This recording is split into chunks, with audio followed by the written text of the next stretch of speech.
Si et soc sincera, dues coses molt, d'alguna manera, contradictòries, però les primeres que em venen al cap, si et soc sincera, són, primer, un espai de lluita obrera, em ve així, i alhora, i és molt curiós, és un espai que jo també associo amb determinades polítiques municipals que no m'han agradat.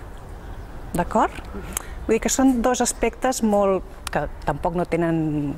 sí que tenen a veure, però no tenen molt a veure, però que et reconec així, a primer cop de vista, que són les dues imatges que a mi em venen. Després, més enllà d'això, des del punt de vista, jo em dedico a temes d'urbanisme, etc., crec que és un territori absolutament interessant des del punt de vista urbanístic, en el que molt sovint veiem només una part d'ell, la part urbana, per exemple, però, per exemple, té espais d'interès natural interessantíssims que per la seva proximitat precisament a un entorn metropolità són especialment destacables.